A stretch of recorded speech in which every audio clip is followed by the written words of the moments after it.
Hey, on today's Living in Las Vegas, we've given you guys a lot of tips and tricks on what to do when you come and visit our city. But on today's show, we're going to switch it up a little bit.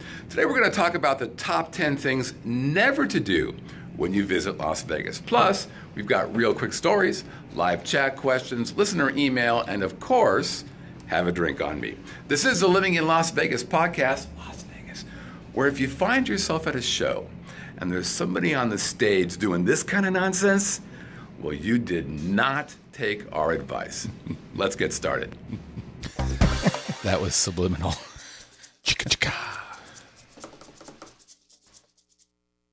Living in Las Vegas starts now, so I've been told.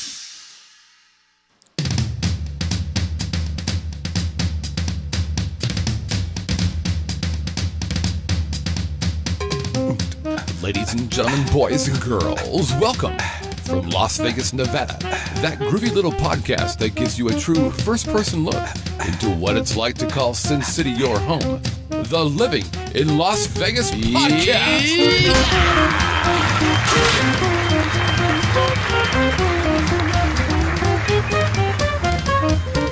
And now your host, a man who clearly needs some kind of introduction, otherwise you wouldn't know who he was. I'm ready, Mr. Scott Whitney.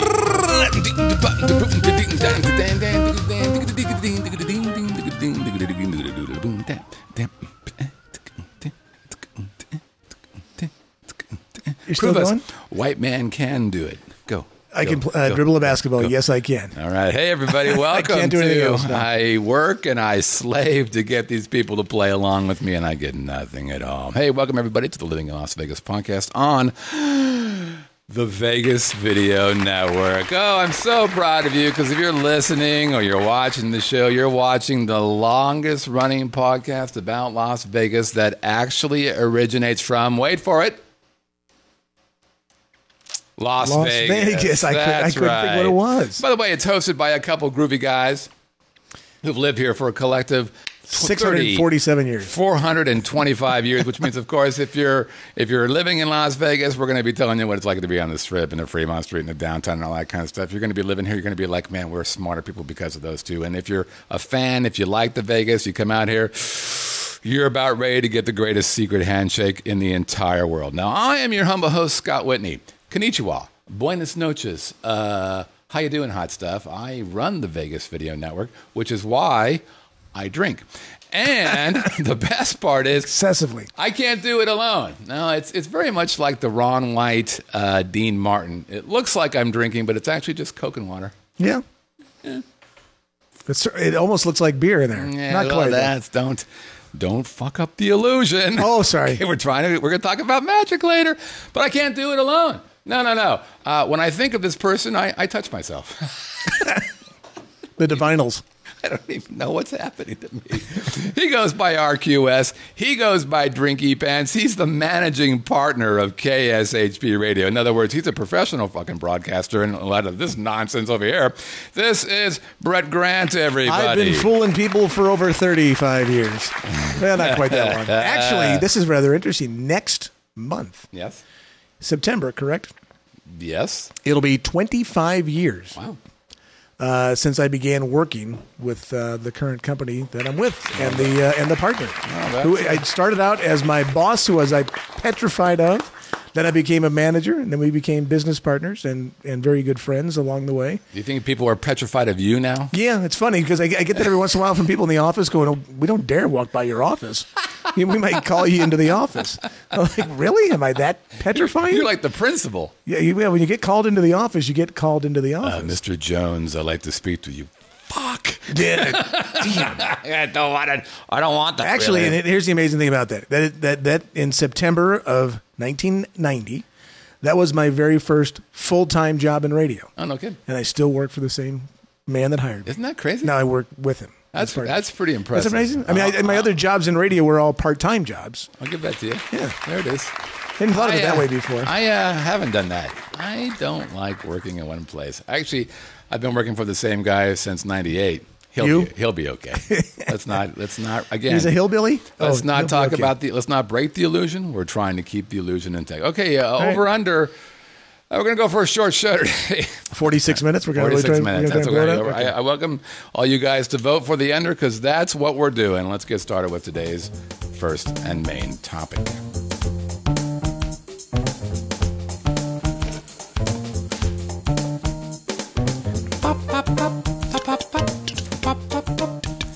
You know, so I had a friend over this weekend, another guest at the Arches at Whitney Villa, where your comfort is our number one priority. I saw you are now a 4-diamond property. I am a 4-diamond. Thank you. You know how that works, by the way? You pay people. Oh, yeah. It's all a bribe. It's like everything. It's like kind of like Zagat rated. You want to be the number one doctor in Newsweek? Yeah, it's about $400 a word. It's like, oh, Christ. Okay, fair enough. Anyways, we had a friend over, actually, Tom Fries, who I've talked about to all the co-op members. He's the guy who wrote Question-Based Selling, a good friend of mine for 20 years. And just like when you have a guest over, we did the things. I'm like, here's what we should do, and here's where we should go. And he would ask questions about, well, what about this? And I'm like, no, you don't want to do that. And no, you don't want to. And I'm like, oh, these people are being lied to. Right. Now, we did a show a little while ago that says if you're a local, these are the things that you should not do. But now I'm going to tell you, if you're a tourist, these are the things that you should not do. Basically, your Uncle Scott and your Uncle Brett are looking out for you. Right this is your crazy Uncle Scott over here. I'm the fun uncle. I'm not the one that you got to keep an eye on around little kids. He's the one you got to shovel into the back of the car because he's had too much to drink. All right. That's not true. Have a beer. Yeah. Have a beer. All right. Okay. So I'm the designated driver. We're going to start off with a little entertainment, my friends. All right. Very little. My good friend Tom said, I really want to go see Cirque's Believe with Criss Angel. Mind freak! Okay. So here's what happens when you go see Mind Freaky. All right. My good friend Chris. First of all, we did Sunday show, 7 o'clock. Probably not the busiest show. I will concede that. Right. Just kidding. Probably low energy. First thing, there is no question that, Chris doesn't want you to have any pictures of him. Okay. And so you get the tickets, no photos. Okay, you get that sometimes. You start walking to the Believe Theater. No photos. Signs everywhere. You get into the corridor where you see pictures with all these different... No photos. You give them the tickets and you're sat down. When they sit you down, they say, there's no photos being allowed. You can hear people saying, hey, no message received. You don't want us to do any photos. Okay, so we're good. So now we're watching, we're ready to go. And then they start off with a little hokey, somebody else comes on and do this nonsense. And that's supposed to be the comic relief. And by the way, the first person that gets on stage says, Go fuck yourself? No photos. Oh, no, okay. Or go fuck yourself. No photos. All right, we get you. So the thing starts, and here's what the most impressive thing that Criss Angel made disappear was Cirque. Where did it go? No acrobats, no There's no Cirque. So, when they first started, this show has been going on. You know how long this show has been going on? It's at least 6 years It's or so. 7 years. Yeah, okay. So when it first came out, it just got creamed. I've never seen bad reviews. So I thought, look, there's no reason to pile on to a beat dog. I'm going to avoid it because everybody knows it's bad. So why go? So it got all this heat, and then they changed it. They revamped the whole thing, and they said it got better. I believe I saw the better version. That's what I'm being told. I believe I saw the better version. So here's what this is. So Criss Angel's Cirque show is the equivalent of a Dodge Colt in the line of Dodge vehicles. Yeah, well, I think you're being kind of mean to the Dodge people, frankly, because here's what it is. It's a magic show. Right. It's just a magic show. And it's kind of like what I would imagine a David Copperfield show is. So there's it's the big illusions. Right. And the truth is, that really isn't that cool. Now, there is actually a little cirky kind of thing. The theater kind of looks a little cirky. It's a little, quirky and whatever. And occasionally you'll see somebody doing a handstand and a walkover and a sun stall, and she's got a hat thing on. And I believe it's the place where Cirque performers go to die. Either that or they get their apprenticeship before they go to a real Cirque show. Maybe. But I think it's like this. Got to work out the kinks, girl. You're not very good at doing that cartwheel. Right. So why don't you go work on Chris Angel's show for about 6 months? Right, so I think it's both ways, actually. It's either you go to die. It's kind of like the cocktail waitresses at the old Riviera. That's right. Or there you go. It's a penance. I was hot in the 80s. Hey, I remember when Dean Martin used to come by when he actually drank. Yes. So the other thing. Hang on, I got to scratch my breast. Right. Itchy. Or if you're a bad Cirque player, that's where you serve penance. You kind of got it. You jumped in the way of the main guy over at Love. Sorry. Well, you're going to be sorry. You're going over to the Luxor. Say 4 Hail Marys, a couple of our fathers, and go work at Chris Angel's show. Chris Angel show. They're not there. You don't see anything else. Okay. Now, Chris clearly went to the Paul Stanley School of Crowd Work. You ready to rock? This is Chris Angel doing this. You ready to have the daddy? Yeah. I'm like, cold gin, Dr. Love. It was Dr. Strange. So weird. And now, like I said, Detroit Rock City. It was a rough crowd. It was maybe 80% filled or whatever. That's not horrible. Not bad. But it was pretty low energy. So he was, come on, that's not good enough. Okay. Sorry, Chris. The crowd's from Missouri. Show me something. Yeah, that's right. So he's doing this, and I think part of the problem was he did a bunch of just really standard magic tricks. Right. Tricks that everybody do. You know, when he was doing the Mind Freak, he was doing some pretty interesting stuff, most of which were camera trick-based stuff, but it's still kind of fun to watch. But here, he did, for example, one of his big endings was the saw the woman in half. And his trick of it was, this big, giant saw, saws her in half, the bodies separate, and part of what makes a magic trick good is the resolution. If you cut somebody in half, hey, why don't you put it back together again? Let's just do that. Right. Wanna? Fuck no, he's not going to do that. Separates, they go on the both sides of the stage. Thank you. Wait a minute. Do you think you had to put her back together again? Well, of course, she was the next trick. There she is. Bounce it back out. I'm like, well, come on. And the other one was the Mentalist Trick Box. If you watch the Academy Awards, which I know that you did, with Neil Patrick Harris, he did this exact same trick where you have a box that's put out on stage in the beginning, and it's always on stage, and there's always a light on it. And then Chris comes out, and he apparently randomly talks to 3 different people. And in this box, he pulls out a cylinder, and there's a piece of paper in the cylinder, and it has the name of the first person and the state that the second person went. It's that trick. Gotcha. Everybody does that trick. Every magician knows that trick. And so people were like, he's like, yeah! And then the third one was the razor blade and string trick, where he takes a bunch of, danger, don't try this at home. Yeah, fuck, don't worry, I'm not going to do that. Takes razor blades, cuts some paper, puts 4 or 5 in his mouth, takes a string, puts it in his mouth, drinks some water, and then pulls them out. Here's the problem with that. I'm 400 feet away from him.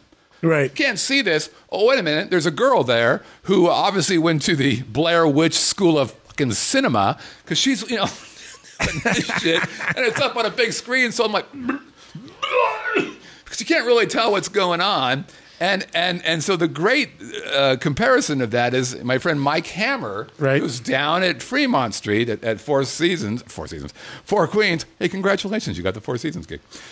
He does that exact same trick. He does the whole razor blade, string, drink the water, but guess what? Instead of being 400 feet away, you're 10 feet away. Right. So you're right on top of him, basically. You get to watch. Well, what the hell is he doing? Right. How you do that? It's such a better vibe. If somebody said, you can watch Chris Angel or you can watch Mike Hammer do this trick, I'm like, I'll watch Mike every time because I'm this far away from him. I mean, That's so cool. So it was so weird watching this.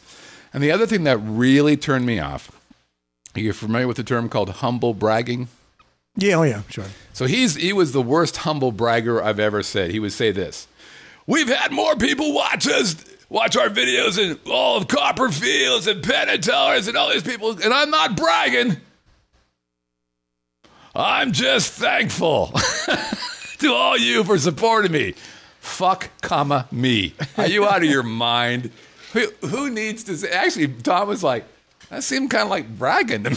It's because he was bragging. It was so weird. Who's your magic show that you've seen all time in Vegas? In Vegas, I would say Mike Hammer. Really? Yeah, but better than Penn and Teller? Better than I haven't seen Penn and Teller. Lance Burton? Didn't see Lance Burton. Oh, okay, I don't like big magic. I like close-up magic. I like Penn and Teller. I thought Penn and Teller were very good. I've heard they're very good. I would like to see them. Actually, when I walked out of there, I'm like, should have taken them to Penn and Teller. This might have been a better show. So don't go see Believe. It's better than bad. All right. I believe it will suck.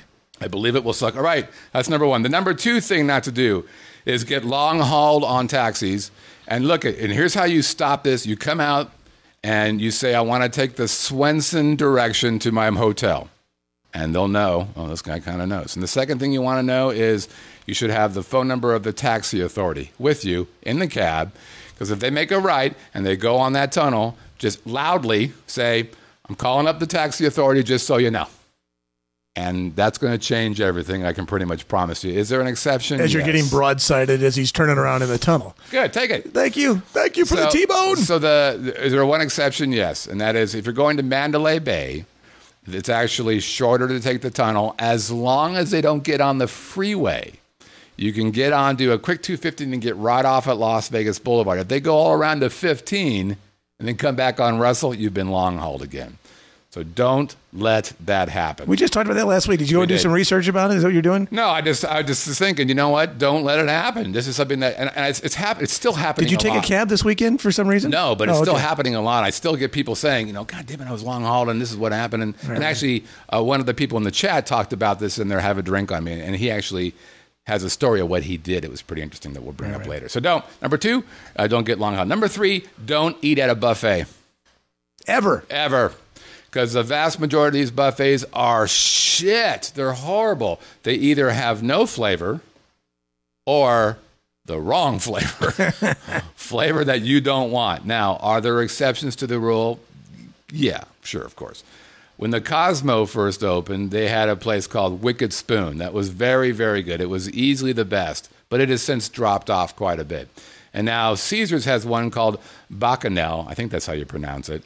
La Bacchanal. Which is very good, but it's also expensive. Sure. For a buffet. For dinner, you're looking at $50 to $53 per person for a buffet, which is about what you'll pay for a nicer restaurant here as well. Mm-hmm. But other than that, if you want to go to the, I don't know, Harrah's buffet, I'd probably pass on that. There's a couple of buffets that are, if you're looking for something, I'll go have lunch occasionally at like the Red Rock or something, or when the Rio added their Carnival buffet, that was halfway decent. The Fiesta, when it first opened up, had a really good buffet early. Because they had some of the theme nights, like a barbecue night was kind of good. But I probably have not been to a buffet in at least a decade. You know what? I was at the Red Rock buffet with Pritchard.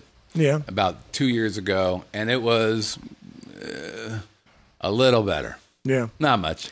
Depends on what you're going to get. Yeah. It's kind of hard to screw up fried chicken and roast beef. And that's, what I get. I'm like, okay, I'll take 5 fucking legs. Right. And I'll have a yogurt.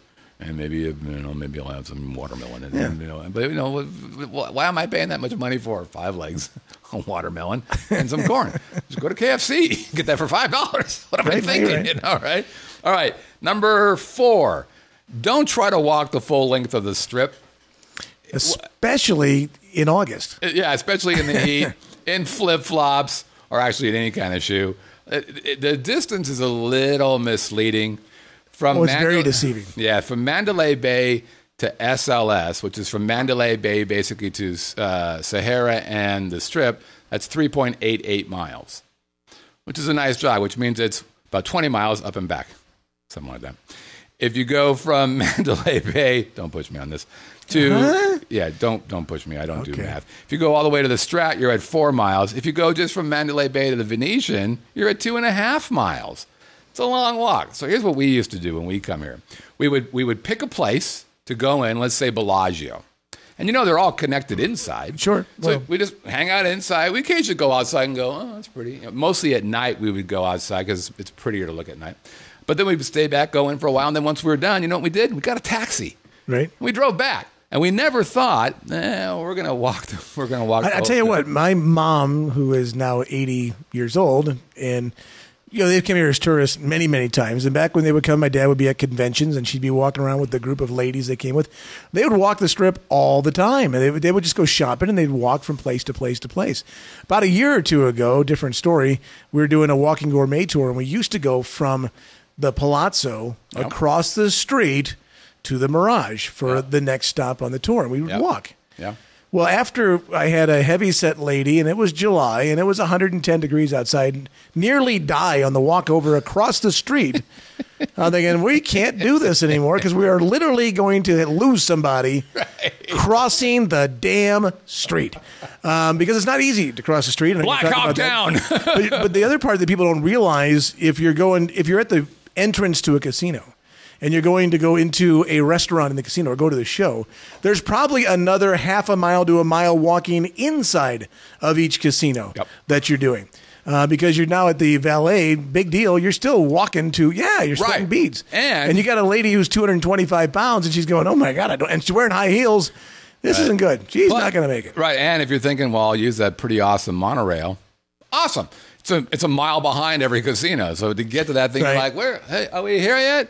Well, what do you mean we're at the Grand Canyon? Well, we're just by the Grand Canyon. So. It'll be interesting what happens when the new arena shows up behind New York at Monte Carlo, I should say, right there next to him. Because parking is going to be impossible right there, so you're going to have to go park elsewhere and be able to get to a 20,000-seat arena. I know. So for me, I'm thinking I'm just going to valet at Bellagio and get on the tram and take the tram down to Monte Carlo and then walk across the street. Yeah, I bet you some Uber stuff will get involved with that probably.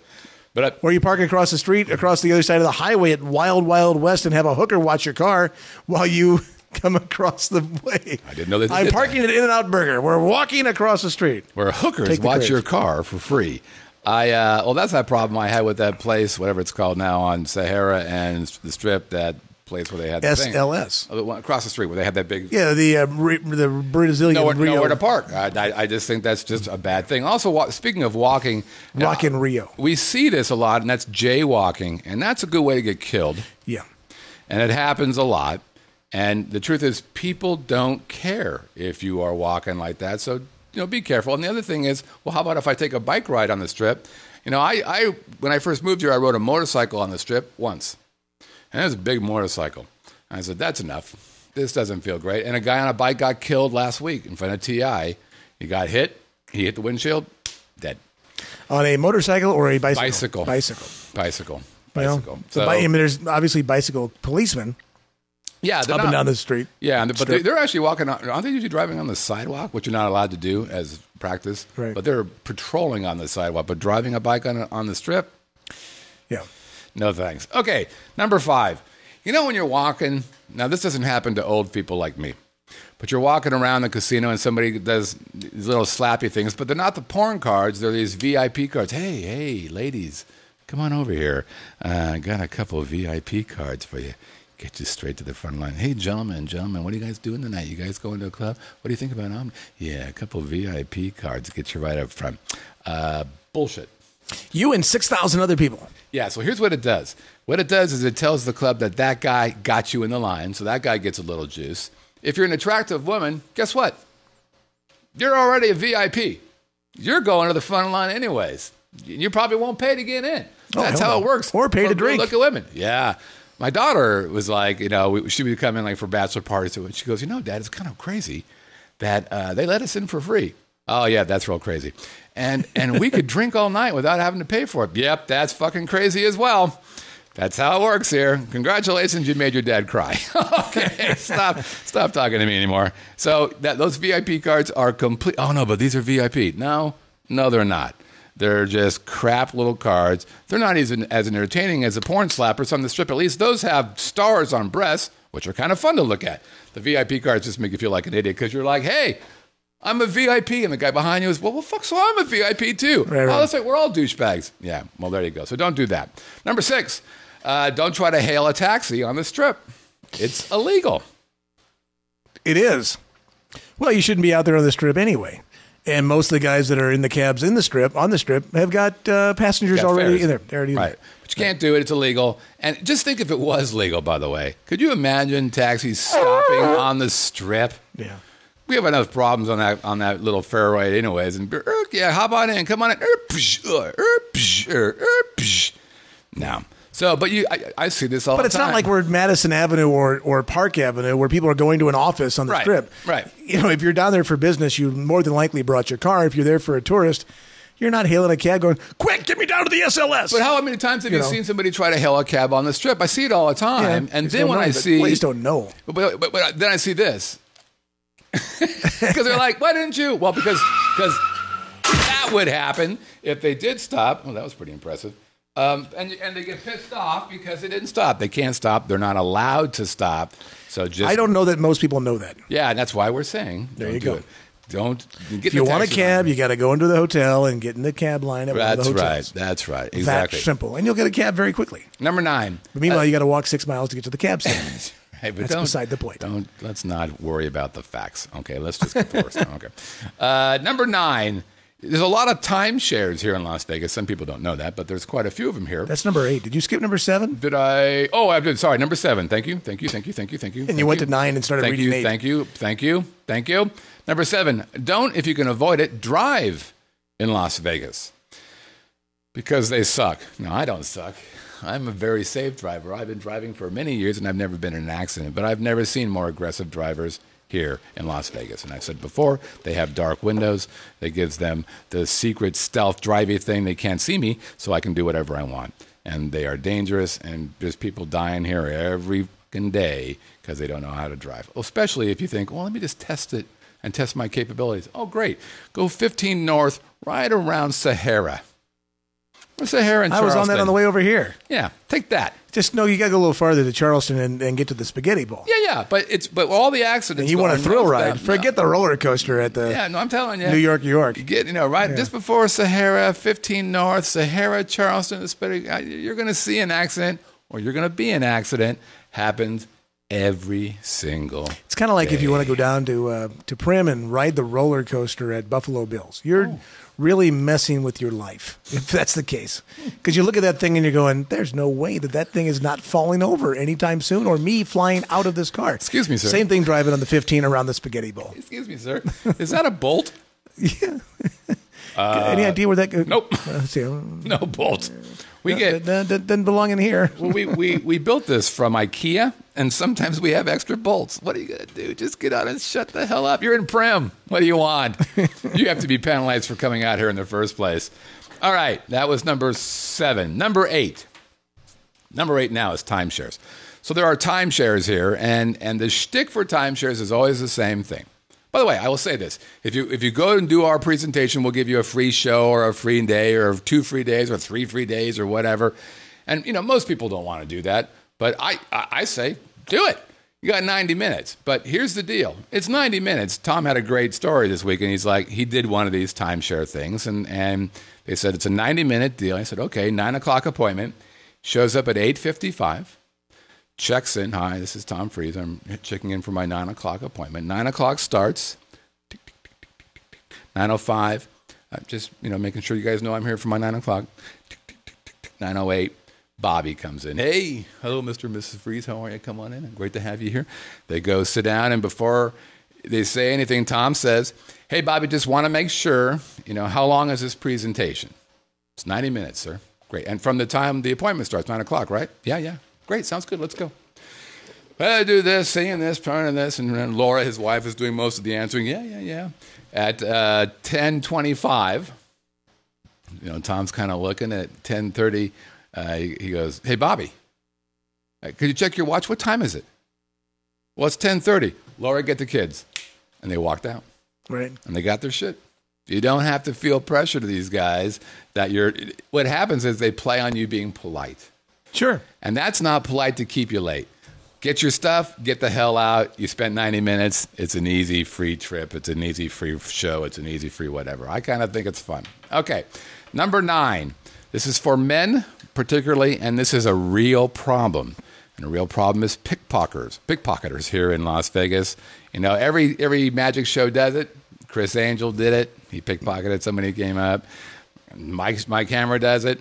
It's all pretty funny. It's not funny when somebody does on the strip. So if you're a man, and most of us keep the wallet in their back pocket, take it out of your back pocket and put it in your front pocket. That's simple, or in your coat or wherever. But don't keep it in your back pocket. The coat's pretty vulnerable as well. It is if it's an open coat, for sure. I always put it in my front pocket, and I tend to kind of walk with my hands bouncing against my my thighs as well, just so I can kind of feel. And I will constantly just kind of tap just to make sure I feel that thing there, because I'm paranoid. And I've never been pickpocketed, but it's just, I know it's happened a lot. I've been to a lot of places like Mexico where it also happens a lot. Sure. And I actually got that tip, not from anybody in Vegas, but from a guy in Cancun. Well, there's a couple ways to do it. Also, if you like to carry a wallet, then just put your money in your front pocket. Maybe if you got your credit cards in your back pocket, that's where you want them. That way you're not losing any cash. You just got to be prepared to call up and cancel your credit cards. No, and the ID, credit card tip, by the way, just for people who might not have thought of this, and you should all do this, empty your wallet out and take photocopies of every card you have front and back. Yeah. Put that in a safe place. Yeah. And that way when something is gone, you got the credit card number, you've got the phone number, and you can call and cancel your stuff right away. I've always... God, I really never have carried a wallet. I mean, really? Since I was maybe a teenager, early 20s, I've always just had I like money clips. So I've always had a money clip with my stuff. You see, you're going to the back pocket. Mine's right here in my front pocket. See, because this way I get a little cheap thrill every time I go in my pocket, too. Woo! Look at this. I'm not sure what you're looking at. It's a little to the right. I've got a little thing that pulls out. Yeah, it's another thing you can do. See, mine's still basically a wallet, but it's also a money clip part here. What is a wallet? It is, but it's nice and easy to go in my front pocket. It's just as big as mine. It is, but I always put it in my front pocket. For the love of God. I didn't say it was smaller. Okay. So, and then number 10, do not. Yeah, this is a do as I say, You're not right. as I do. I like that. BG just walks in and says, "Do you know who I am?" That's right. Take that. Right. Well, don't you know who I am? I've been here for 25 years. I'm a broadcaster. Do your Harry Carey. Hey, I've been here forever. Right. Somebody get me a Budweiser. So number 10, drinking Miller Lite. Keep him away. Number 10, don't use the casino ATMs or get cash advances on your credit card. Yeah, for sure, don't do that. So that's like 18 to 25% right there. At least. Like, oh, you want $100? That'll be $150. Thanks for coming by. Thanks for coming by. So, and the ATMs, and by the way, I'm as guilty as this. I did it this weekend because I needed to get money for the valet, and I'm like, son of a goddamn. Yeah. Like, I gotta go. So the ATM, $6 charge. Oh, but it's not just $6. Plus your bank. Your bank's like, hey, that's not a friendly bank. Felt friendly, not for us. $250. But they're preying on the drunk. I've been drinking too much. Where the hell's the ATM? I'm on a bender. I need to get back to the craps machine. That girl said I was good looking. So I need $500 now. Right now. Here's the other thing. Don't get if you do go to, let's say you're desperate and you have to go to a casino ATM. Okay, we feel it for you. Don't get denominations dividable by 100, because what you're going to get is a $100 bill. And if you're going to go to the valet and go, yeah, this is, oh, fuck. Then you got to go to the cashier. You gotta break it, or you go to the valet. Because I had a 20 and I broke the 20. And, they have to get out and do I want to watch a guy break 100? That couldn't be more uncomfortable. Yeah, no, I've got $100. You get 5. So... there's your tip. I would throw a couple of other things in there. Let's go. Let's say you're having fun and you actually do win big money. Woo! You might not want to be screaming, I won $50,000! Woo! Look at me! Yeah. Look at me! I'm going to the casino cage. Look at I'm throwing dice like crazy. Look at all these chips I got! Woo! I'm going to make it rain with chips. Hey, what was the biggest jackpot you've ever won? I don't play a whole lot of slots, so just a standard old slot thing. I think I've hit mine has been just a bender of playing craps, which I think I told you about. Yeah. That was probably that's right. That was probably the most fun night we had, just because there's only 4 people there in the entire casino. So yes, we were having fun. But I was together with a group of guys, and we were hockey players, and we had hockey sticks. We had ways to defend ourselves as we rolled out of there with our cash going in. Yeah, so, the most I ever won playing anything was $400. It was really? Yeah, it was 3-card poker. I got a royal flush. Another little trick, if you're looking for some comps. Now, I don't know if this works anymore, but my dad did this on my 21st birthday. So this is 27 years ago. So in 1988, we were at the Tropicana, and he puts $1,000 on the craps table and gets $1,000 in chips. Okay, I was 21. I put my $40 down. Fair enough. It was gone about 4 seconds later. All right. And the advice was great. He goes, hey, you ever played craps before? No. He goes, well, let's learn how. Put your money down. It was gone. He goes, well, now you know how to play craps. So Well, your dad is that? yeah. Thanks, Dad. But anyway, so you put your money down, and then you play for like $100 worth of chips, and then you cash in the rest of your chips, but you're instantly credited as a higher roller, and you're going to get comps right away, even though, and it probably has changed because this is before they really kept track of who was doing what and how much you actually spent and how often you were there with the cards and all that kind of garbage. So I'm sure you can't do it anymore. But they got us a couple of dinners and got some stuff for basically $100. He got a steak dinner somewhere, for our family. That's awesome. It's like, okay, it worked out in that regard. That's good. All right. So that's it. That's our top 10. I hope that was helpful. If it's not, it was Brett's fault. If you liked it, well, that was me. We'll take a quick break, and then we'll be back for some real quick stories. This is the Vegas Video Network, and you're watching Living in Las Vegas. Hey, Scott Whitney here for LASIK of Nevada. And I know what you're probably thinking. Scott, you're wearing glasses. What on earth can you tell me about LASIK? Well, let me tell you my story. So some time ago, I visited Dr. Rothman to see if I could have the LASIK procedure. Had a couple tests done, and come to find out, I wasn't a candidate. But instead of those $299 an eye guys who pretty much will work on anybody, Dr. Rothman brought me aside and just said it wasn't an option at the time, which I really appreciated. Now, meanwhile, he's gone on and done 60,000 LASIK procedures. I got friends in Reno, down here in Las Vegas, who've all seen Dr. Rothman. As a matter of fact, he is the most experienced LASIK surgeon living in Nevada today. So check out their website. It's LASIKofNV.com. Again, LASIKofNV.com. And if you mention Vegas Video Network, they're going to give you 50% off of premium LASIK plus, come here, an additional $200 off. That's LASIKofNV.com.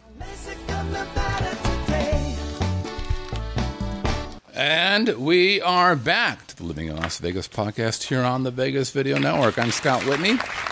That is Brett Grant. That is me. And we are now on How you be? We be good. We're in the real quick stories. A couple things I want to talk about. Some fascinating, some just nutty. We always start off with a review.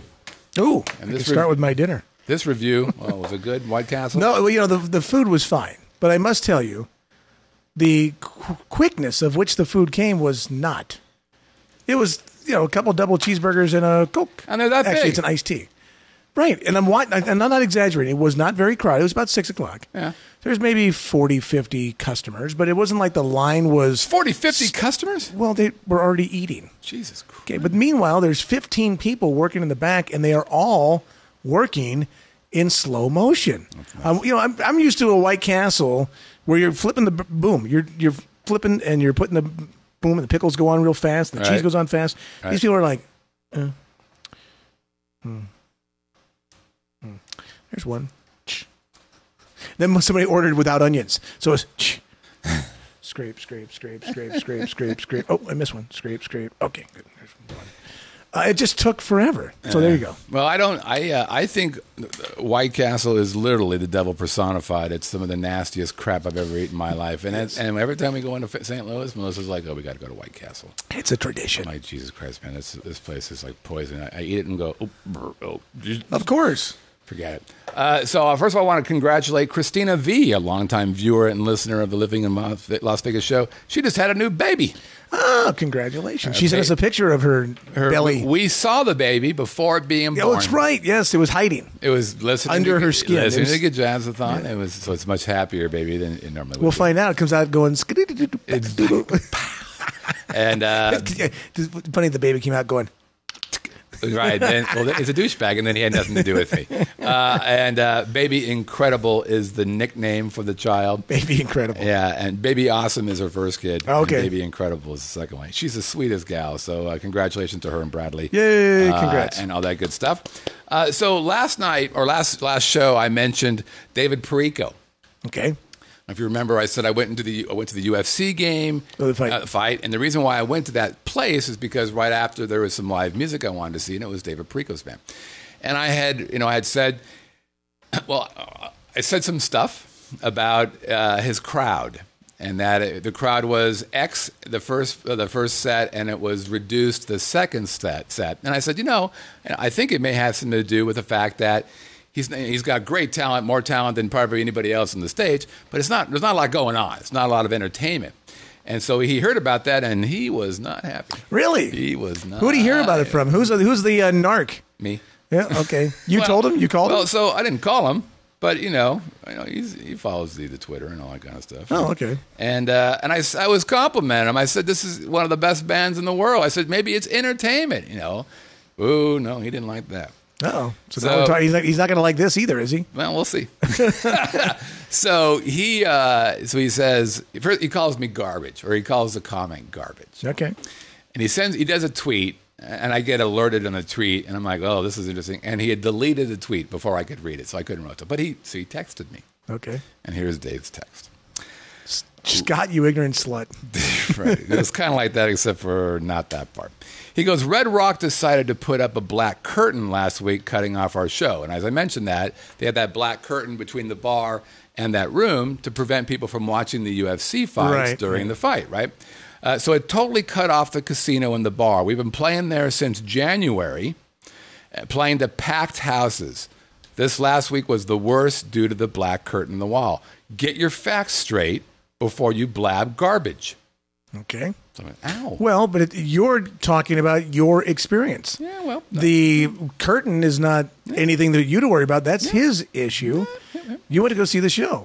Yeah, maybe. So I said, what garbage? As I recall, I said you had a great band and that you had a low second show turnout. I guessed why that was. I'll be sure to share your feedback.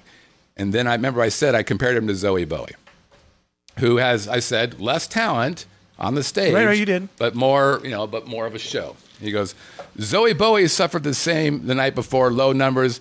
It's all because Rock's put up that black wall. I said, does that make what I said garbage, David? Are you both filling the rooms on both sets normally? I went there because I wanted to support your band. I'm surprised by your response. He wrote, doesn't matter how much talent I have, I'm struggling to fill the room.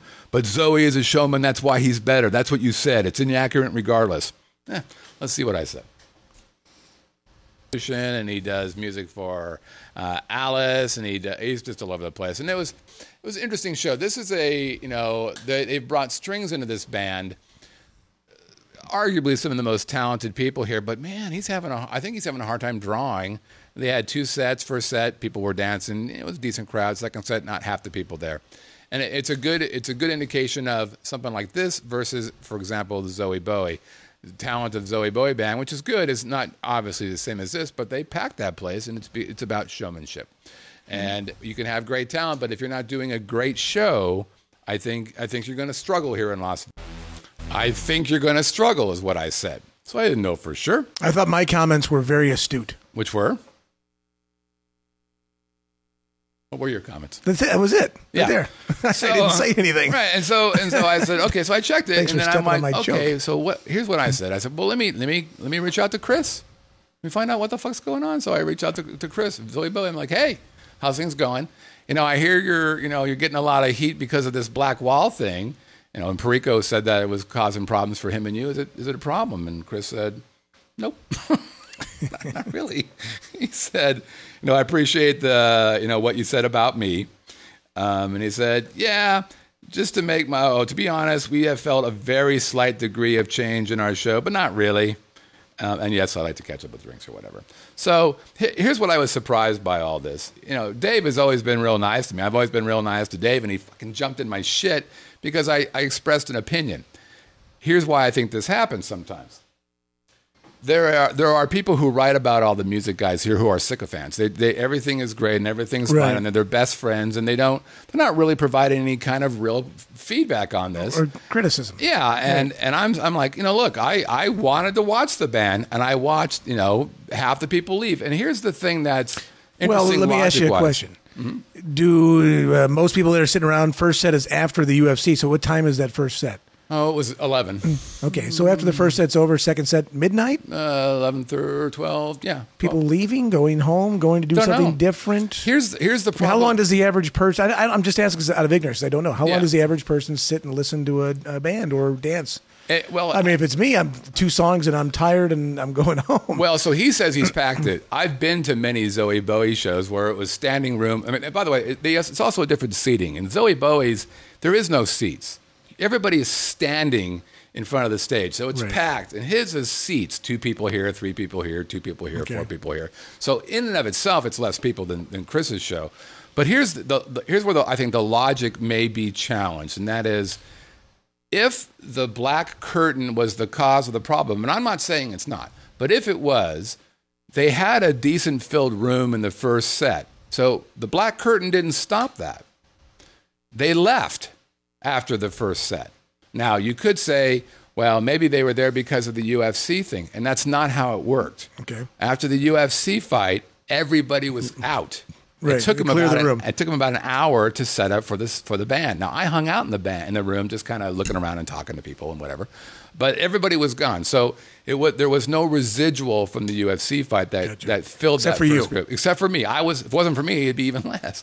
So the logic doesn't work for me, because if it was the black curtain, they would have affected the first set as well as the second set. So I didn't mean to piss him off. I think he's a nice guy, but fuck's sake, man. I was just trying to say. Well, people do get emotional, especially when you're talking about their baby. Yeah, I mean, that's his baby. I think so. How are we doing on time? Oh, we're doing pretty good. I got an interesting email from somebody who sent a letter to the Nevada Gaming Commission. Ooh. I'm not going to give this person's name, but he was at the Golden Gate Casino, and he thought that he may have been treated, or they may have tried to steal from him. Ooh. So I'm going to read this letter. It's pretty fascinating. Dear sirs, I wish to report an incident at Golden Gate Casino on Tuesday, August 4th, around 1 p.m., concerning a tax form for a payout of a jackpot amount of $1,200. It is more than likely that this incident was merely a result of badly trained, poorly supervised, and inadequate staff. However, as a partner in charge of risk management at one of the large international accounting firms, I cannot discount the likelihood that it was something more. Hence my email to you asking you to investigate further. I won a jackpot of $1,280 on a slot machine and handed over my passport and ITIN number. I always carry this with me.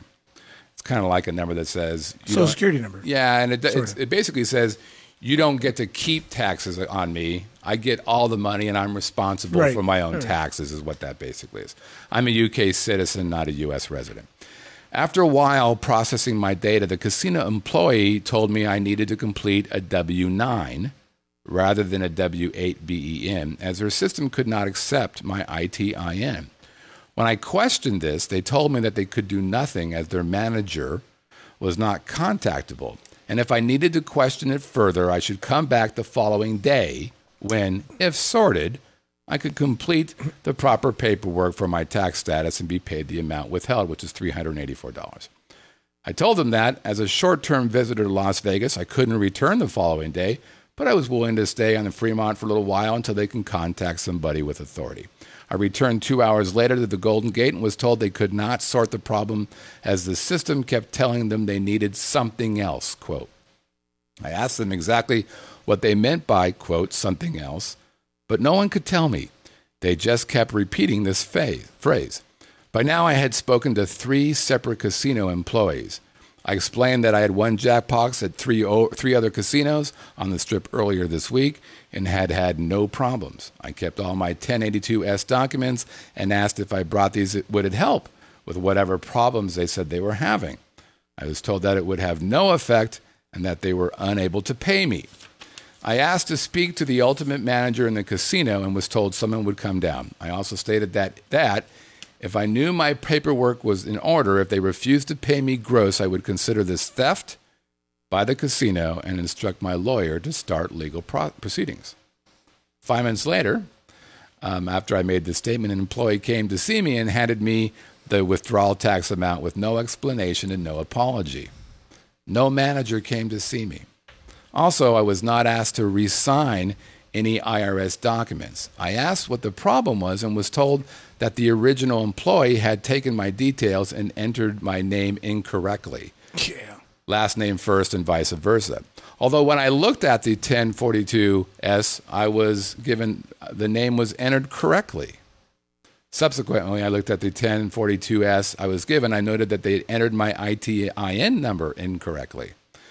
The first 3 digits of my number are this, and they entered this instead.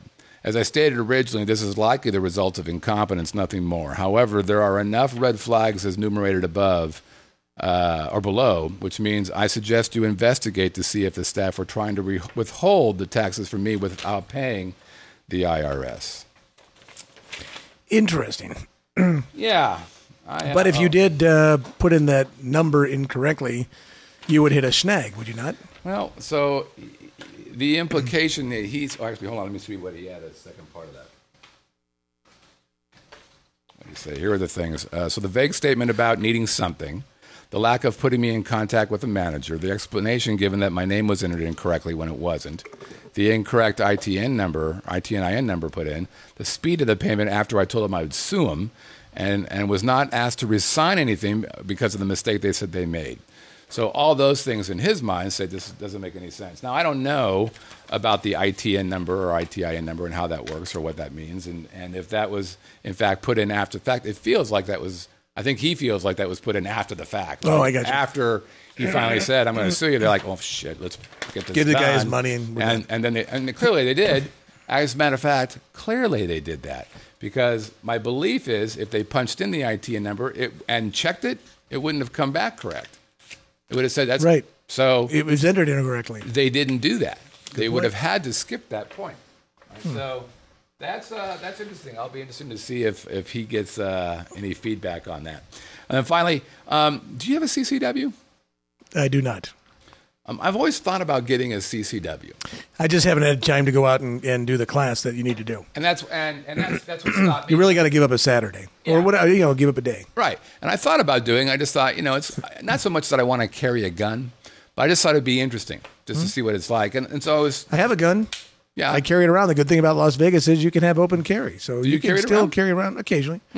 I'll take it to my radio station from time to time if I'm going somewhere once. Oh, wow, no kidding. Late at night if I got to go somewhere. If I got to go out to the transmitter site, for example, in the middle of, where you got to go. Wherever, and you're by yourself, yeah, I'll bring it. Oh, that's interesting. So I was... I only have one, yes. And Nevada is considered a pretty easy place to get a concealed carry. There's classes all over the place. You just take a class, and if you're not a bad guy, well, you're going to get one. You don't have to have a special job like some places, like maybe California does. So I found out that Maine will join Alaska, Arizona, Kansas, Vermont, and Wyoming as states in which the Second Amendment is their carry permit. Very nice. You know what? It should be that should be the case for every state. I wanted to get your opinion. Well, I mean, if you're going to talk about the state rights issue with regards to same-sex marriage that was just decided, that a state cannot make their own rules with regards to. Eventually, it's going to come down to marijuana as well. Yeah. The federal government, I believe, at some point is going to say, marijuana is legal. And they're going to override the states, just kind of like they did with gay marriage. And I'm not going to get a political argument about it, but the Second Amendment is the Second Amendment. It's not the 23rd Amendment. It's the second thing they thought of. Yeah. You have freedom of speech, freedom of religion, freedom of assembly, freedom to have a gun. Let's make sure that the right to bear arms is right there. Yeah. So it'll be interesting to see what happens because the funny thing is, and not funny, because I mean the gun violence that goes on in the country is horrifying, but it's not people that are carrying CCWs or people that go to the range that are gun enthusiasts that are out mass murdering people for the most part. Yeah, there's people that lose their rockers and commit murders. But you take Chicago and the number of murders that happen on the streets of Chicago, especially in the summertime when the weather's hot. Chicago has the toughest gun laws in the country. Yeah. You're not supposed to have a gun in Chicago, right? I mean, it's the toughest place in the country. Yeah. Illinois just recently had a CCW allowed. Missouri had it forever, and I had a brother who lived in Illinois across the river for years, and it was maybe a year or 2 years ago that they came up with carrying a concealed carry in Illinois. It wasn't legal, but it is now. But if you go into Chicago, where it's the strictest gun laws in the country, right? See, there's other issues. For example, there was a veteran who was from, I believe, North Carolina, who was in New Jersey, who got stopped for a traffic violation and had his gun with him. Well, he's permitted to carry in North Carolina. Right. But you can't in New Jersey. So he gets an offense and gets convicted of a gun charge because he's carrying in a state where he's not licensed to carry. Right. That's the kind of stuff that And drives didn't have you a crazy. reciprocal, because some places have reciprocal deals. And that's where it gets confusing, even here in Las Vegas. Like, if you're in Las Vegas, I can have a loaded gun on the seat next to me in open view and not be in violation of the law in Las Vegas. Right. If I'm in North Las Vegas, it has to be unloaded. Okay? Just driving down the street. I'm not sure exactly what Henderson is, and I'm pretty sure I'm right with what I just said, because I remember in talking to somebody in law enforcement about it. So there's it shouldn't be that complicated. It shouldn't be that diluted or convoluted that we have so many different laws. It's the Second Amendment. Yeah. And it should be streamlined across the country. If you're licensed to carry, you're licensed to carry. Yeah, so here's what I'm thinking. And I actually haven't... Does your driver's license not work in New Jersey? I mean, come on. I'm not sure that's analogous. So I think close enough. You have to read what the Second Amendment means. I don't know if the Second Amendment says that you can carry arms on you in public all the time. It may simply imply you can own a gun. So if that's the case, then there's something to be said for... Well, I'll say this. I liked the Las Vegas concept of you have to go to a class. You have to be registered. I think that's a reasonable... It's the same thing of buying a gun. I think most of them are the same way. You have to go to a class because you have to pass a shooting test. All CCW. What I'm saying is, whereas these other states, Arkansas, Vermont, you don't. The Second Amendment is your carry permit. You don't have to do anything. You are allowed to now carry a concealed weapon in all those states. So I actually think that might be a little bit much. I kind of like the idea of saying, you know what? I think it's fair that you want to carry a concealed weapon, but I think you should go to a class. I think you should spend a Saturday and know what the hell you're doing, because a lot of people get hurt not because they are carrying guns, they don't know how to use a gun. Right. And I think there's some interesting things that came out of, Rand Paul in the debate last week said, I don't want my guns or my marriage registered in Washington, D.C. And that's the pure, I guess, libertarian way to look at it. But I thought it was a fascinating argument that he and Chris Christie had about the NSA. And Chris Christie's saying, I'm going to do everything I can with regards to metadata of following somebody around who might be a terrorist, versus Rand Paul's feeling of, well, get a warrant. It's the Fourth Amendment, due process. Can't just get information off of Scott Whitney if you don't think Scott Whitney's a terrorist. You think he's a terrorist? Get a warrant. Right. And I think most Americans aren't sure which way they fall on that. It's a relatively new issue. Yep. And we all know that terrorism is something to be concerned about. Yep. And you're thinking, boy, how much freedom is Brett Grant willing to give up to know that this terrorist was caught, versus do I have to get a warrant, and am I hamstringing the police and the authorities of doing their job? Yep. Because getting a warrant is not always the most convenient thing to be able to do. So it's an interesting debate that's a relatively new item. And I'm not sure exactly where I fall on it, quite frankly, either. It's tough.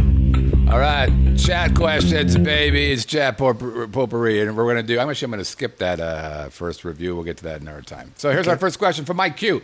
Mike wants to know, was Classically Tamed done in a minor scale? Classically Tamed is one of the songs on Good Jazzathon. Oh. And that is done in a minor scale. It's actually Aeolian, with a little Dorian stuck in there, or Dorian stuck in there as well. So it's an A minor scale, and it's called Aeolian, which is the classic minor scale.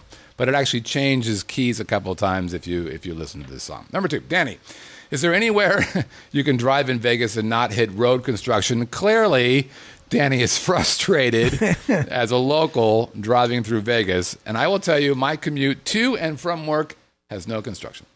It sure did for a long period of time there. Your little street right off of... oh, shit. Yeah. It did. How quickly you forget. That's right. Well, stupid bastard. Well, hold on. It was... Because you know what? It was either Meade or Sirius. Right. But it usually wasn't both. Right. So I could go around it. Gotcha. But actually, good point. Well, on the way back today, I had to go down to the Palazzo, and I usually go down Desert Inn. That's funny. To Valley View, and I make a right. Then I get to Spring Mountain and make a left down from your office. And I take that across the strip. And I remember last week when I came back from the Palazzo, I came the same way, and I got stuck in one lane on Spring Mountain. And I drove by it this time, and I got to remember not to come back this way because there's road construction there. I got really frustrated this morning because I had to go a different way I didn't go to my office first. I had to stop by a business client's at Rainbow and 95. Okay. There must have been 8,000 lights along my route today, and I hit every damn one of them. I'm like, oh my God. And if I did see a chance for it to go green or yellow and get there,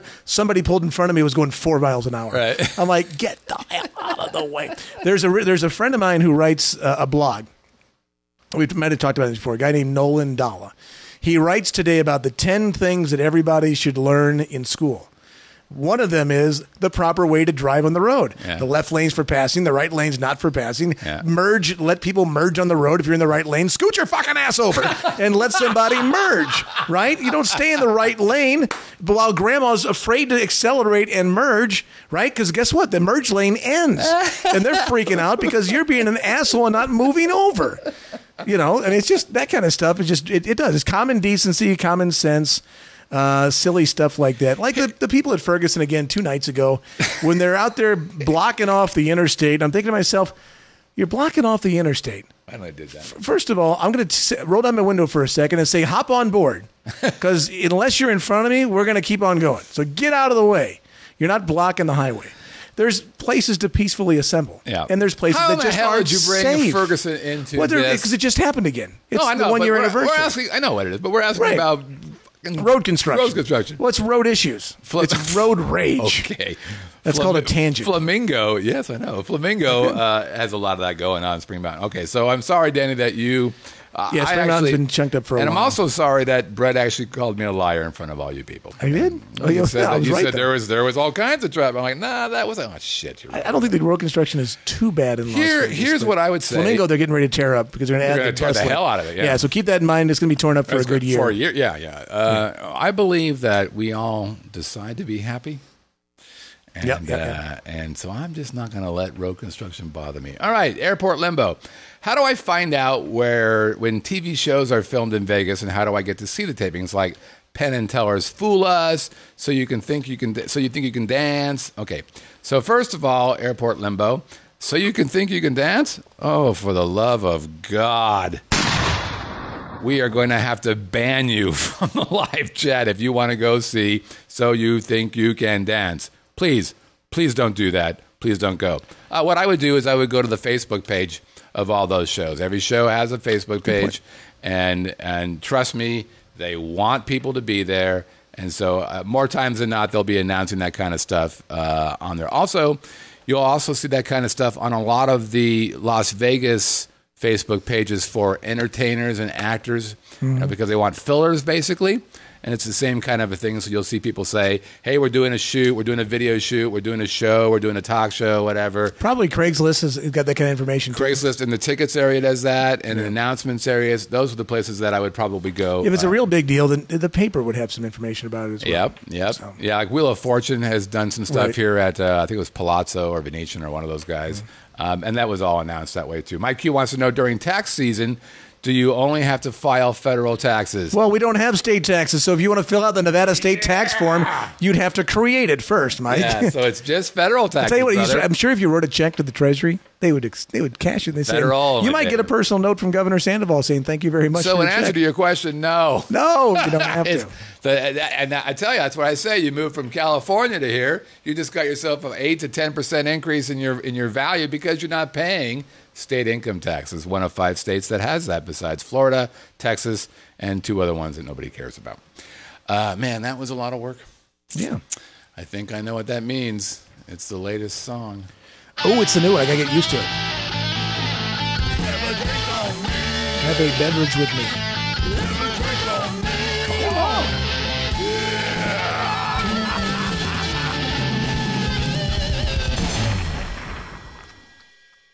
Arranged by your good friend Scott Whitney. I want to thank you all for buying that CD from me. It was very sweet of you. This is Have a Drink on Me. This is the part of the big show where I show you a bar that I have been at, and if you guess it, you win some fabulous stuff. Oh, that's probably not true. Oh, it is true. What can they win? They can win all kinds of cool stuff, including multiple different colors of the Vegas Video Network visor. It comes in black, it comes in red, it comes in Khaki. Also, great original music by the one and only Scott Whitney. Good Jazzathon. And Christmas Acoustic 1 and 2. The holidays are not far away. What a great stocking stuffer that would be. And you can have a crappy beer with Scott Whitney. It's Miller Lite, the worst beer ever produced. Next to Pabst Blue Ribbon. Thank you. All right. I'm telling you, it's really hard to get good work here. And right, we have new rules. I gave you a Remember, nice little plug for a stocking stuffer. The last couple have been very good. Thank you. Really, actually, I'm like, that's nice things for him to say. Is he okay? It's usually not very nice. It's my script that I got there. Right, like you've actually read a script. Okay. What? A script? So, and remember, we've got special rules for you. If you're in the live chat and we're picking your name, which means that you got the answer right, we're going to double your entries. Also, don't forget the green highlighted thing you got to talk about. Yes, thank you. And also, if you send us a in the wild demonstration of playing the Jazzathon CD, it can either be a picture or a video. We will also double your capability. And why do you want to do this? Because you want to be a part of the galaxy of God.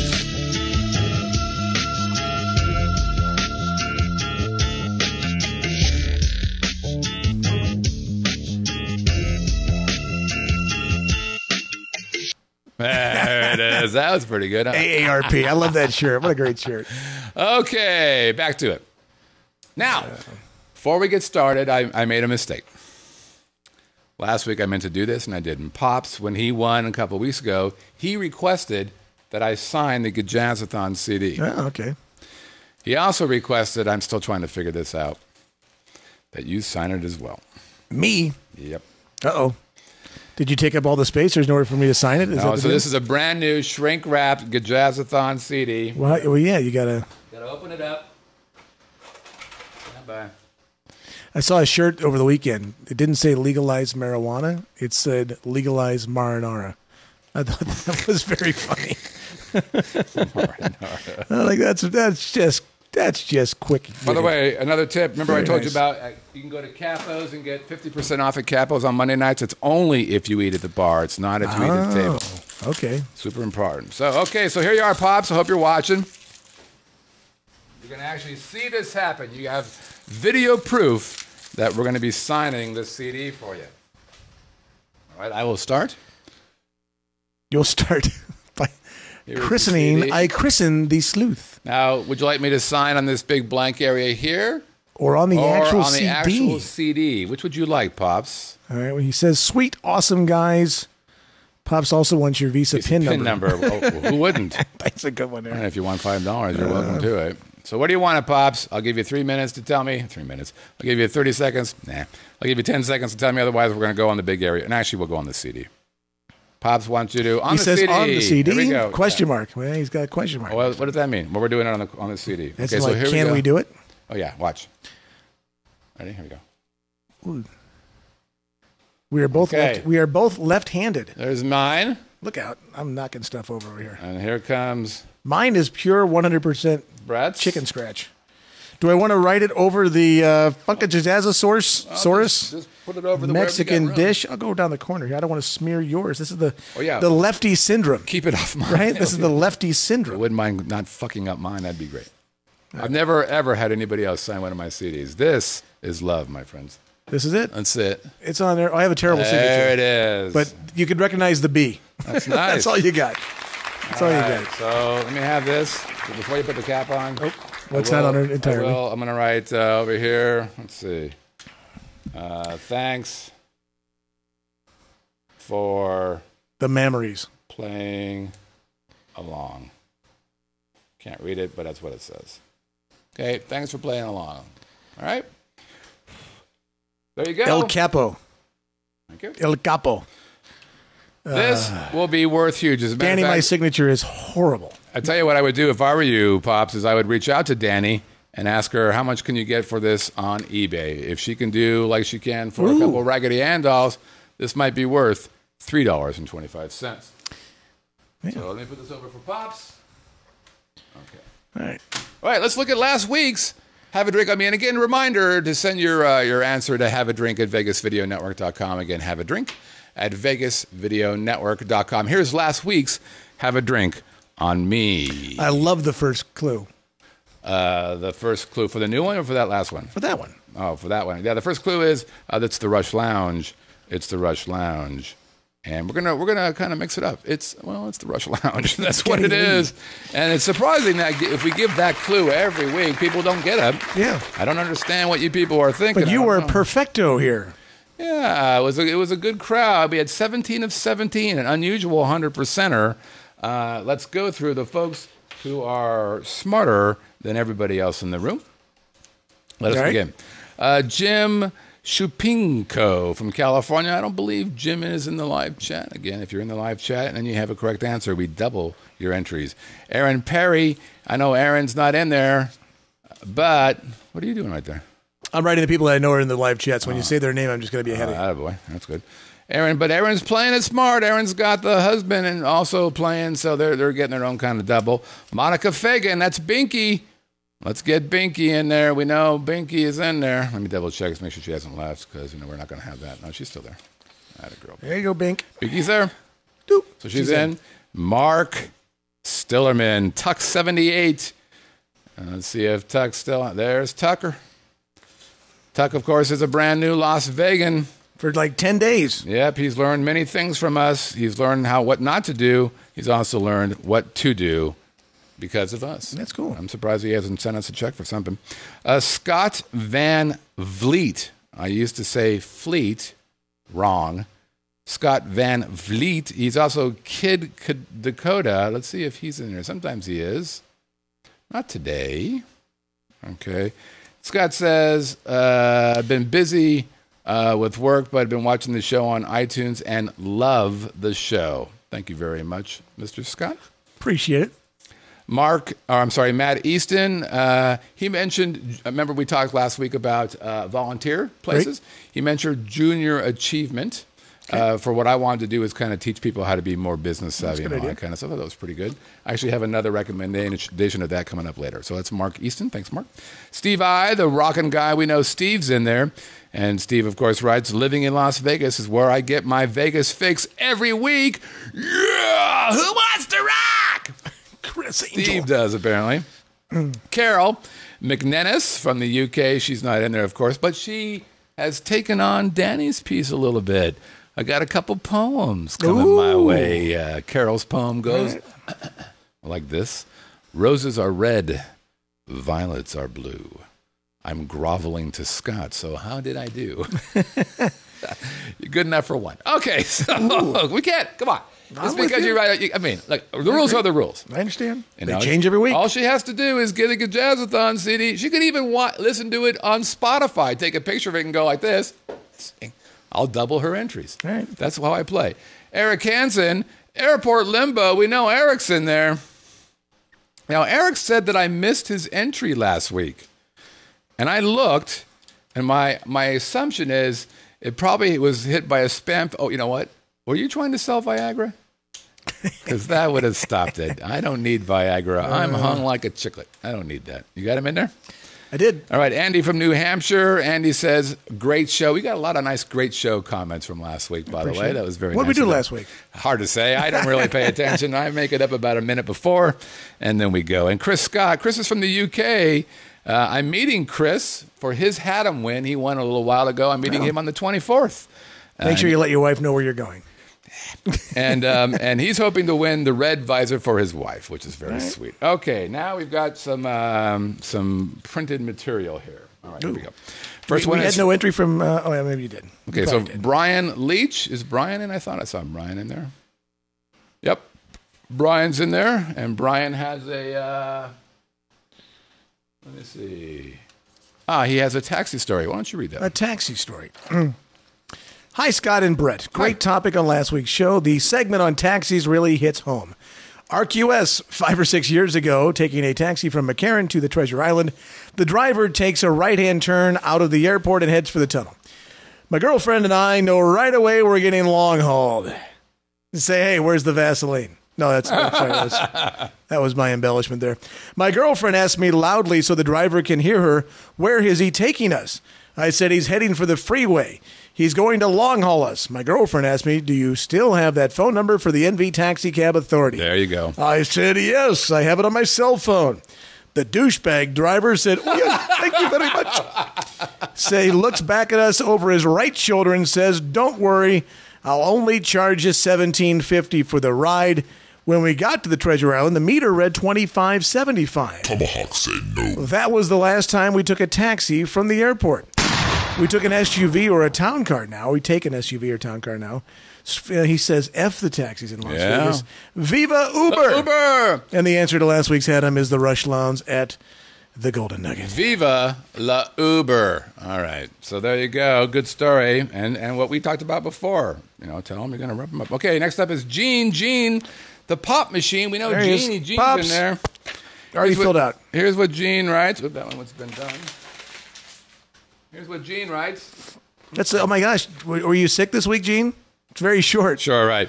Okay, for those of you who were not sufficiently self-medicated to hear and understand coherently, last week's Adam clues were, number 1, the Rush Lounge at Golden Nugget. Number 2, the Rush Lounge at Golden Nugget. And number 3, the Rush Lounge at Golden Nugget. Gold. I'm just guessing, but I'm going to say the correct answer is the Rush Lounge at Golden Nugget. Hey, I'm not really a greedy bastard, as I've been portrayed by the mainstream media. Of all things that we are, mainstream media is probably not one of them. We might be downstream. Yeah, that's right. We are like salmon working our way up. Please pay attention to us. Please take us for seriousnesses. But since I've won twice, I propose that if I win again, you disregard my entry and continue to draw names until you pull one that has never won before and give the person that win. That's very generous of him. That's pretty cool, isn't it? Yeah. If I win again and there are no non-winners entered that week, which there are, then screw the rest of those greedy bastards. My wife will look smashing in her new red Vegas Video Network visor. Thanks so much for hosting such a fun and informative party every Tuesday night. It's worth staying up until the wee hours of Wednesday morning here on the East Coast to catch all the live as it unfolds. Thanks, Pops. Pops, everybody. Yay, Papa Rooney. You already put him in? I did. All right. Yes, I did. Next up is Gene. Gene, not in the chat machine, I'm assuming. I don't think he's in there. This is Gene Rasmussen. Jan, I'll let you read that one. All right. Jan is Gene. Yep. I should say it's a man, Gene. Hi, Scott and Brett. The answer to this week's Adam is the Rush Lounge at the Golden Nugget. Love the show. Yes. It's always entertaining and informative, and no matter how many times I visit Las Vegas, I always learn something new and interesting from each show. Can't wait to download each episode. I'm waiting for the bud. I will be in Las Vegas in October and will proudly display the black VVN visor I purchased. Yep. But a matching red visor would look very good on my wife. We look forward to checking out the Bootlegger Bistro, hoping to see Kelly Clinton Holmes, and we'll try to find Zoe Bowie. I miss those shows so much. I will send you poolside photos of me wearing my VVN visor and a Speedo. Tomahawk say fuck no. Tomahawk said Fuck. No banana hammock allowed. Try to get that image out of your mind. I can't. I'm already screwed. But seriously, keep up the great work. Oh, and Gene's from St. Paul, Minnesota. So Gene not only would be wearing a Speedo, he would also be as white as a ghost. Right. And he'd be hung like a chicklet. I was going to say like a light switch. Because it's very cold in Minnesota, and it's shrinkage. All right. There you go. Next up is our good friend Alan Perry. AP. And I don't think Alan's in there, though sometimes he is, but I don't think he's in today. Do we not already have Alan Perry in there? Aaron Perry, his wife. He's doubling up. He's playing smart. He's a smart man. Alan writes, really enjoyed your show last week, especially the discussion on charities and giving back to the community in Las Vegas. That's one of our passions. We give our time to a couple of organizations here in Prescott. Local public library, the Humane Society, the VA hospital. I love hearing about Brett's Santa Claus program for the Rotary. Scott, you mentioned that you wanted to help kid entrepreneurs. Have you ever heard of an organization called Junior Achievement? Their mission is, and he reads the mission. His older brother did it. It was pretty cool. You guys are the way to go. You're awesome. Giving back is great. This Haddam is Rush Limbaugh. Rush Lounge at the Golden Nugget. Cheers to you. Love the show. Another love the show. You know, John, love that. Every time somebody says they love the show, an angel gets his wings. Most people don't know that. Mike Q is in. We know Mike's in the live chat. He is. Oh, you betcha. Let's get him in there. Mike says, greetings, Scott and Brett. It's Mike Q here with my winning guess below. As I've won before, I will concede to a fellow chat member. Okay. Who has not won. I do not wish to be a honk and wish to share with others. My guess is Rush Long. You just know that one of these guys who says he wants to give it away is going to win, and it's going to just cause chaos for us. Okay. All right. So you got that? And then finally, Danny Ackerman. Danny. I get to read. Here, Danny. This is you. And there's you as well. Right. Okay. Danny says, since you like the poetry, I'll throw you one more. The bar that you mentioned should be quite a score. I predict several entries. As your clues did reveal, the Rush Bar downtown is the one. Here's the spiel. A nugget it is, and golden at that. So put my dame name into that hat. A word to your viewers, a warning to all, stay away from the glitter, or you might just lose it all. Now, Danny wants you to do that again and sing it. I can't sing. Worth a shit. Crap. No, I couldn't carry a tune. Try it with the bass whip. Now sing. Go. Ready? And sing. A nugget it is, and golden at that. So put my dame name in your fucking hat. A word to our viewers, a warning to all. Stay away from the glitter or the gulch, or you might just lose it all. Yeah. Told you I'm terrible. Go, Brett.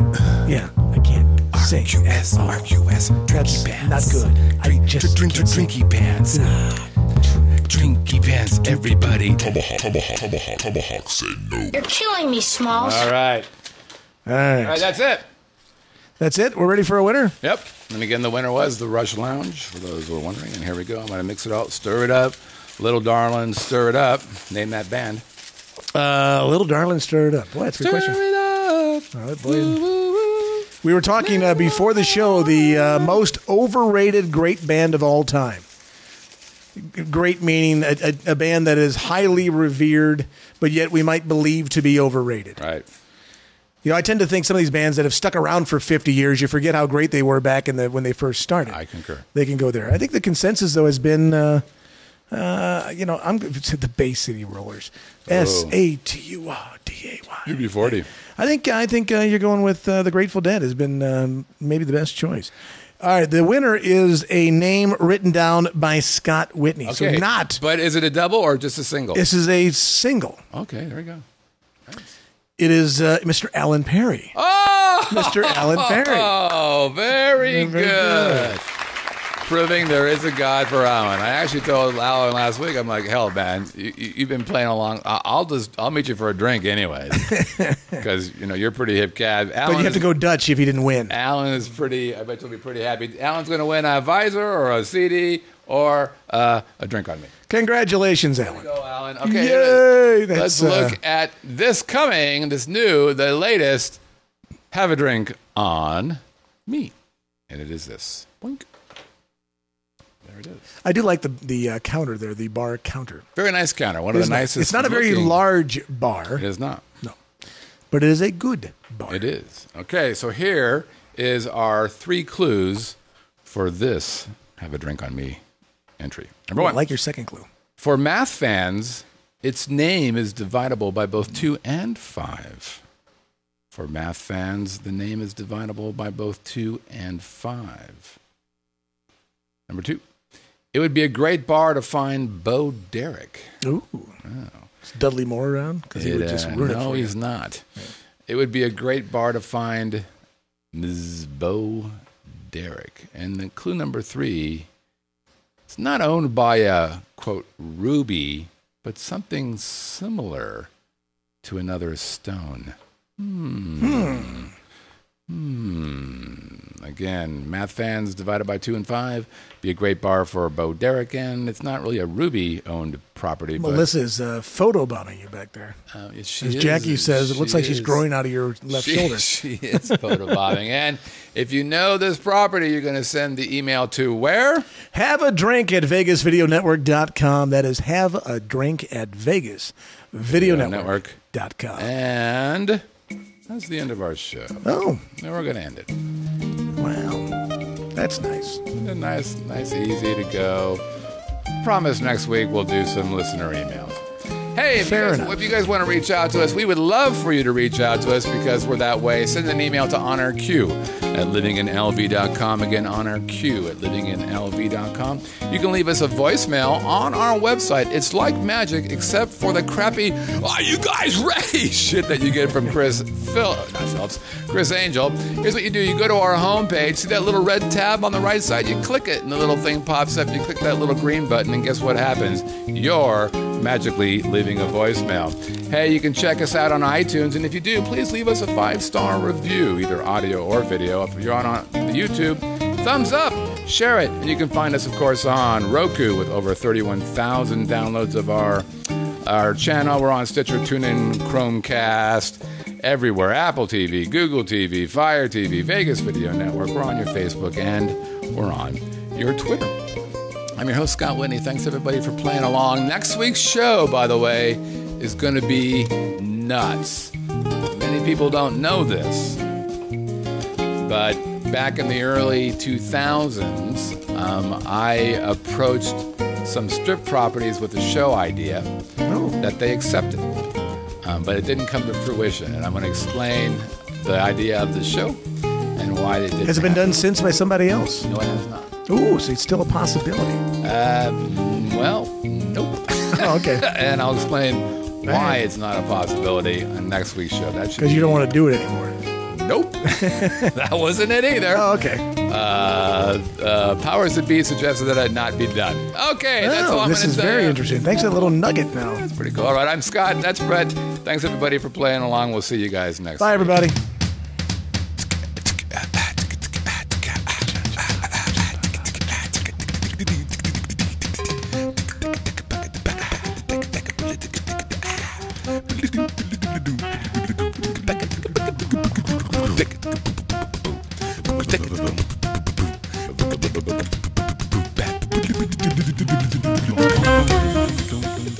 What was that? What is that noise? It's our radio stream. It's What's working. happening? Stop it. Well, just so he knows. Okay. I was sorry. I'm sorry. You're killing me, bro. All right. And off. And